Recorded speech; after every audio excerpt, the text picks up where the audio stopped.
You guys know that I'm a pretty whimsical person when it comes to the holidays. I always find myself stepping outside of the box and pushing different colors for holidays that typically wouldn't go around.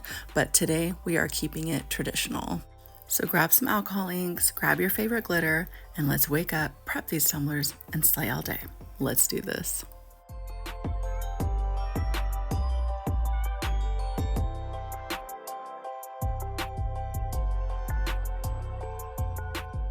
I went ahead and I prepped and I primed my tumbler today. I primed it with a antique nickel is what it's called. The reason why I didn't leave it just the plain stainless is because the glitter that I'm using today is a semi-transparent, and I didn't want the bottom. Sometimes on the bottom of your tumblers you can see like the logos and stuff of the tumblers you're using, and I didn't want that to show through because I didn't know if I was going to paint the bottoms or not. So I went ahead and just spray painted it this silver. So again, the glitter that I'm using today is a semi-transparent, so you could either have it this silver color to make it more of a silver tone, or you could spray paint your tumbler white and you would have more of a bright white.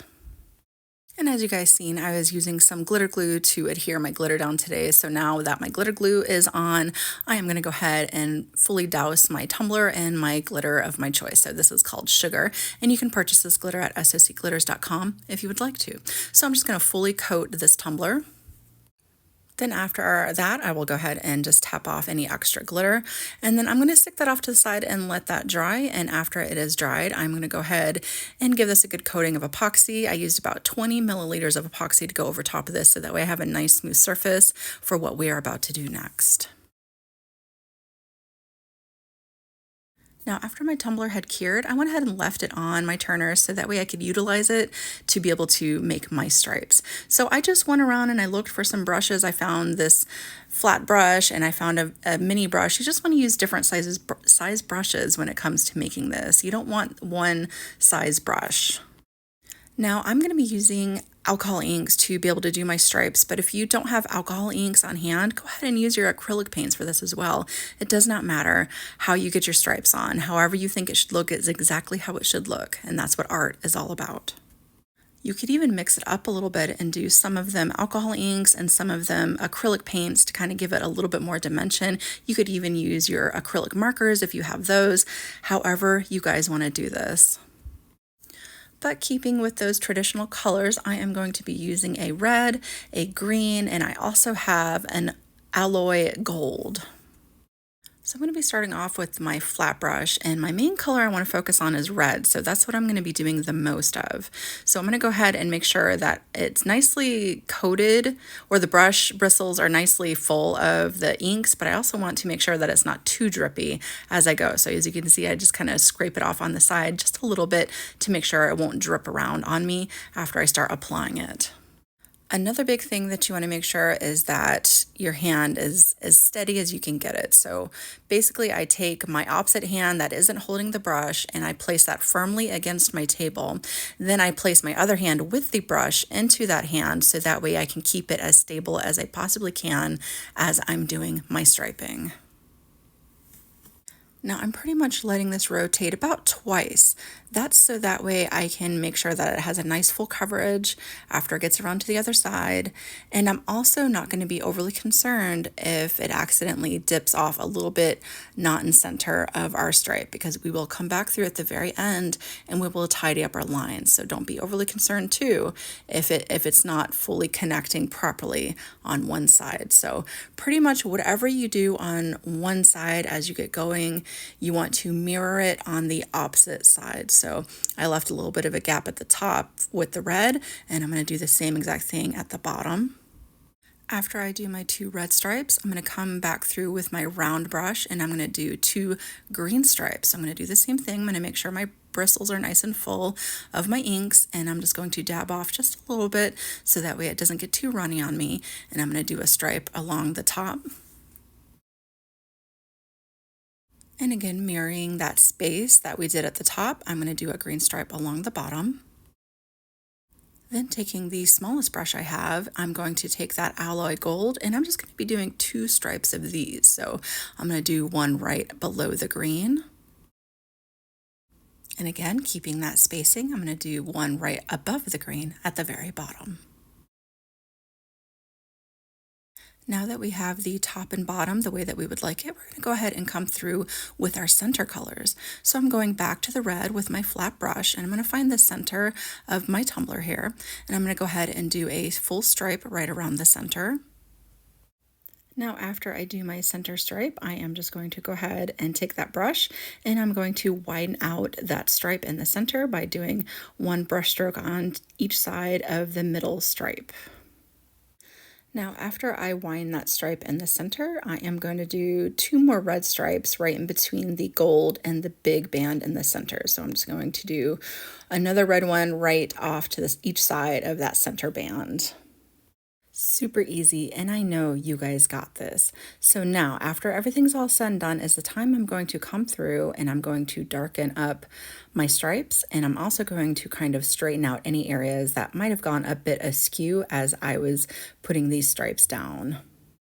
So as I was painting these stripes, I don't know if you guys noticed, but I'm not pressing very hard with my bristles down onto the tumbler. I was just making sure that the tip of my brush was more in place versus the whole base of my bristles. So now as I'm trying to straighten out any areas that are a bit askew, I am actually pressing down my bristles a bit more, widening out that space that it is dispersing the ink, so that way it fixes the areas that were a bit askew from the stripe. Now here is where, after I got everything all straightened out, I decided I wanted to add 2 more green stripes right on the outside of that center red there. I felt like it just needed something a little bit more, so I'm going to go ahead and add those. And I wasn't going to do this because that's why I spray painted, because you could see the wording of the tumbler on the bottom underneath the glitter. But then as I got going, I was like, you know what, I'm going to go ahead and paint the bottom. So I'm going to go ahead and add some stripes around the bottom as well. But as you can see, as my cup rotates, I just hold my brush still, just like we did on the main base, and let it twist around, making those circles on the bottom. So I let my inks dry for about 30 minutes or so, and I'm going to move right into epoxying, but before I do that, I went ahead and gave it a good coating of my semi-gloss clear. This just helps out to make sure that our inks don't disperse under our epoxy after we apply it. But I have about 15 milliliters of epoxy that I'm going to go ahead and spread across my tumbler here. Then I'll go ahead and place it back onto my turner, and I'll hit it up really good with my torch, popping any little micro bubbles. Now I'm just going to go ahead and let that cure, and then we're ready to move on to the next step. Now after that has cured, and before we add our finishing decals, I'm going to go ahead and trim my rim really good. I'm also going to go ahead and give it a little sand across the top. Now I'm not going to do it around the bottom or anything like that. You just want to be very careful that if you need to sand the main base itself, that you don't accidentally sand down to the ink that we painted onto the base, so that way you don't wipe that away. And then we'll go ahead and wipe off all that debris, and now we're ready to apply those decals. So the main decal that I'm using, it's the one that says Believe on it. I got that right off of Creative Fabrica. I went ahead and I sized that down to about 6 inches in length, and wherever it landed in height is how I kept it. I just like it. It's a very big statement piece. I really liked how that looked, but it came exactly like this, and I just cut it out in some textured gold metallic vinyl.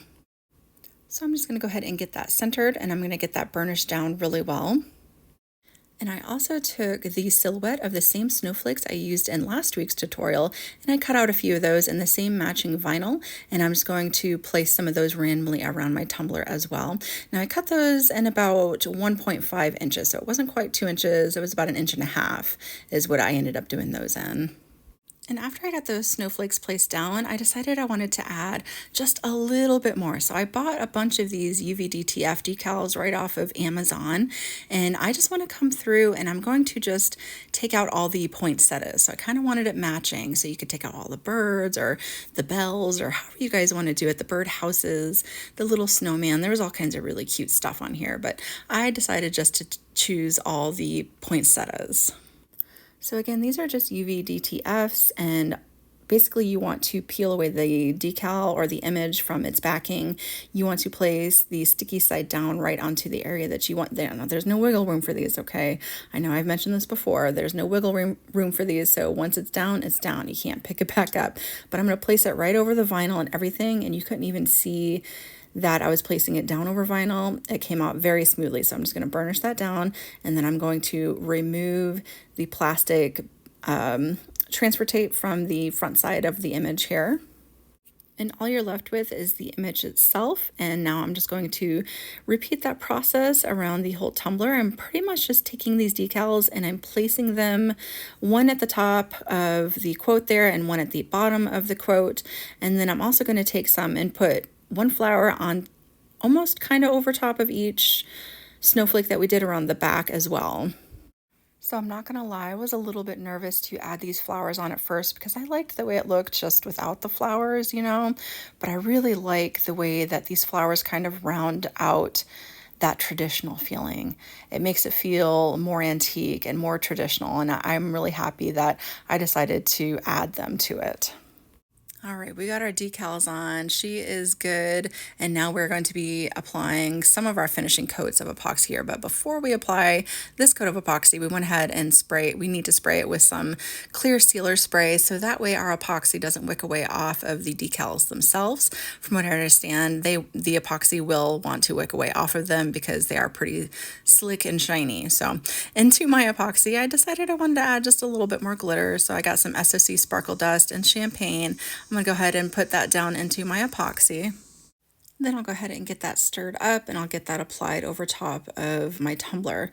Now, after my tumbler has cured, I will apply one last finishing coat of epoxy over top of that. I like to do about 2 finishing coats of epoxy in thinner layers. So these are about 15 milliliters each. That just helps out with bulginess around the top and the bottom. And so that way you don't accidentally get a wobbly bottom on it as well. But after that, she's ready to go with you to all those holiday parties coming up. Whether you take this design and duplicate it as is, or you take it and let it inspire you to create something that is completely your own, I hope that you guys enjoyed this tutorial today. If you're new to my channel, don't forget to hit that subscribe button, and I will see you guys next time.